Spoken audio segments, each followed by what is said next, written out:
Scary Pikachu, $200. Lego Titanic, $680. Millennium Falcon, $850.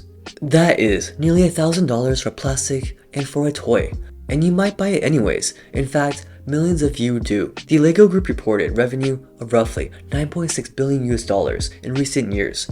And they are no longer selling you toys, they are selling you a system, a commodity, and a feeling. But why does it cost this much? Is it greed? Is it inflation? Or is it something much smarter and much more terrifying? To understand why you are about to spend rent money on a plastic spaceship, you have to look at the oil, the mouse, and the debt in your own pocket. And here's the truth about the high prices of Lego. Pick up a Lego brick, a standard 2x4 red brick, hold it in your hand. It feels engineered, but chemically, it is ABS. And ABS is a petroleum product. It's oil. And the raw price of ABS hovers around $1.50 to $2 per kilogram. And a standard Lego brick weighs about 2.5 grams. And if you do the raw math, the material cost of a single brick is a fraction of a penny. It's pretty much negligible. So why does a set with 1,000 pieces cost $100 or more? Lego defenders and the company itself will point to clutch power. And that is the grip that ensures that a brick made in 1958 fits perfectly with a brick made in 2024. And to achieve this, Lego uses massive injection molding. They use molds that cost between $50,000 and $200,000 each. And they are the crown jewels of the company. And when a mold wears out, they pour it into concrete so no competitor can steal the design. So to a degree, you are paying for the molds and you're paying for quality control and for the fact that Lego doesn't break. But it's not everything, because you are also paying for the brand that is stamped on top of the plastic. Go back to that $850 Millennium Falcon. Now look at a generic Lego castle set or a creator set of a similar size, and the price difference is pretty staggering. This is the intellectual property tax.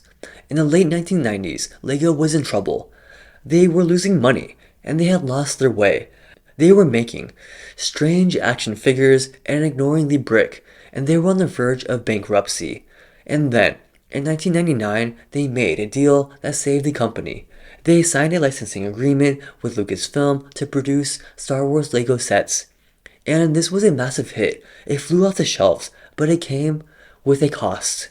When you buy a Lego Star Wars set, or a Harry Potter set, or a Marvel set, Lego does not keep all that money. They have to pay a licensing fee to the intellectual property holder, and usually this is Disney. Industry estimates suggest that licensing fees can add 15 to 20% to the final retail price of a set. Think about that. On an $800 set, nearly $160 might be going just to the right to use the name Star Wars. You are paying a premium for the box art and for the likeness of a character. And this shifted the entire business model of the company. Lego realized, especially Americans, that they don't just want to build something, they want to build something that they saw in a movie. And this creates a feedback loop. Lego produces more licensed sets, Disney creates more movies, you consume both, and the price creates a barrier to entry that makes the product feel more premium. And if Lego were just a toy, $850 would be absurd. But Lego is not just a toy anymore. For a lot of people, it's a collectible, and collectibles play by different rules. And this is the term of the industry, AFOL, or awful, adult fan of Legos. And that might be you. 20 years ago, Lego was just for children. You bought it for your 10-year-old. They played with it, lost the pieces, and eventually, you sold it in a garage. And today, the fastest growing segment of the toy company is the kidults, adults who buy toys for themselves. And Lego leaned into this hard. Look at their marketing. They stopped showing kids playing on the floor, and now they show sleek, minimalist living rooms. A 30-year-old architect drinks espresso and builds a Lego typewriter, and a couple builds a Lego bouquet of flowers for date night. And they created a new category, 18+, and this was a stroke of genius. By slapping on an 18+ label on the box, they gave you permission to buy a toy. They told you that this isn't childish, and this is you being mindful. They literally marketed Lego as a mental health tool and a way to disconnect from your screens while building a model of a character you watched on a stream. There's even a report of an article that said companies like Deloitte gave budget to their employees to buy Lego during COVID. And this pivot to adults allowed them to shatter the price ceiling.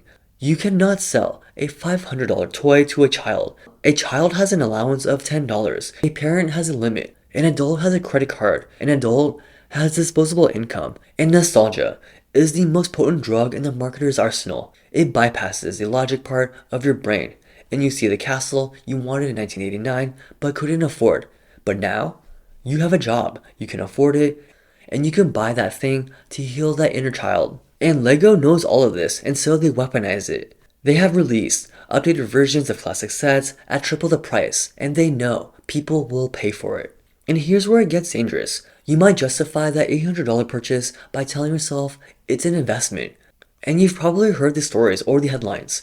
LEGO performs better than gold. It sounds like a joke, but it is a real economic study. And they found that the secondary market price of retired sets grew by an average of 11% annually. And that is better than the S&P 500 in many years. It is better than gold. So a lot of people stand in the store and think they are not spending money, they are parking their capital. If they keep this box sealed, they can sell it for double in 5 years. And this creates a scarcity mindset. And LEGO uses a strategy called retiring soon. They announce that a set will stop production, and suddenly, panic sets in. The fear of missing out takes over, and you buy the set, not because you want to build it today, but because you are afraid you won't be able to afford it tomorrow. And this turns a consumer good into a speculative asset. People hoard boxes. Go to YouTube and search up LEGO investment room. You will see people with garages stacked floor to ceiling with unopened boxes. They are warehousing plastic and waiting for prices to go up. But here's the catch. That 11% return, that is an average. That accounts for rare hits, the Cafe Corner, the Cloud City Boba Fett. It does not account for sets that nobody wants. And it also ignores transaction costs. If you buy gold, you can sell it instantly, and the spread is pretty small. If you sell a LEGO set on eBay or Bricklink, you can lose 13% in fees immediately. Then you have to ship a massive heavy box that costs over $50. You have to store it, you have to insure it. And realistically, unless you're a massive volume seller, you are not beating the stock market. You are just filling your closet with cardboard. And let's zoom out. Let's look at the macroeconomics. We're living in an era of unprecedented consumer debt. We are drowning in debt, and yet we continue to buy premium goods. And why? It is called the lipstick effect. In times of economic uncertainty, consumers still want to treat themselves. They can't afford a house, they can't afford a new car, so they buy small luxury items, a nice lipstick, a craft beer, or in this case, a LEGO set. A $500 LEGO set feels achievable compared to a $500,000 mortgage. It provides a dopamine hit, it gives you a sense of control, but all this consumption, it has a physical cost. LEGO produces over 100 billion elements a year. They are pouring thousands of tons of ABS plastic into the world. And to their credit, LEGO is trying to fix this. They're investing roughly $1.4 billion into sustainability. We are buying plastic to sit on a shelf, and we are extracting oil, refining it, shipping it across the ocean, molding it, packaging it, and driving it to our homes, just so we can look at a model of the Eiffel Tower. And this is peak consumerism. We are buying distraction.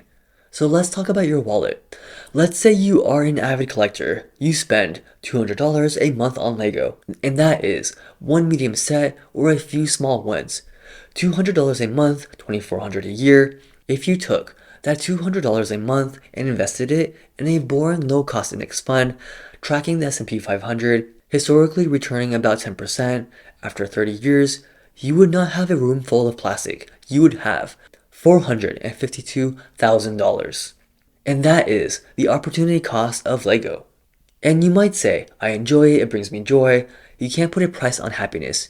And I would say you are right. You should spend money on things you love because life is short. If building a spaceship makes you happy, you should do it. But be honest about it. Don't call it an investment. Don't say you need it. And the problem arises when this spending hinders your actual financial health. Are you carrying a credit card debt at 25% interest while buying a $400 Rivendell set? And if you are falling into the trap of modern consumerism. You are trading your financial freedom for a temporary hit of nostalgia. LEGO is a miracle of engineering. It is One of the few toys that truly spans generations. It encourages creativity, logic, and just being patient. And it is better than staring at TikTok for 3 hours. And the prices of Lego is high because so many people are just willing to pay for it. We have decided that plastic is worth more than gold. A management at Lego is betting that you won't care about the oil price. They're betting that you won't do the math on the licensing fee. And they're betting you will swipe your card without a second thought. And usually they're right. But the thing is, now you know about the molds, you know about the Disney tax, and you know about the investment myth. And given all of this, you don't have to stop buying Lego, but you can change how you buy. Lego is durable, it's virtually indestructible, and a used brick works exactly the same as a new one, and you can buy loose bricks by the pound on eBay for a fraction of the cost of a set. You can wash them in a pillowcase in your washing machine, and they come out looking new. And next, consider the website called Rebrickable. It allows you to take the sets you already own and shows you what other things you can build with those same pieces. You don't need to buy the new X-Wing, you probably already have the parts for it in your bin already. And this reclaims the original purpose of Lego, which is creativity and not consumption. And next is just budgeting. Set a hard cap. Tell yourself, I will not spend more than 1% of my monthly income on hobbies. If you want the $800 set, save it for 6 months. Don't put it on your credit card. If you have to finance a toy, you cannot afford that toy. Lego will always, always, always make another spaceship. They will always have another castle. If you miss a set, let it go. And don't let the price tag fool you into thinking it is anything more than what it is, and that is a brick. And its value is really up to you. And that's it. Let me know what you think about Legos and this consumer culture we live in that's quietly draining our lives and wallets in the comments below. If you enjoy videos like this blend of consumerism, pop culture, and finance, please leave a like and subscribe so you don't miss out on any other videos. Thank you very much for watching. Lego is all about nostalgia, and speaking of nostalgia, the thing is, millions of people every single year flock to one particular establishment for the idea of not just luxury, but happiness. So check out the next video on how, just like Lego adults, Disney adults easily spend thousands for a few days of temporary happiness in overpriced churros.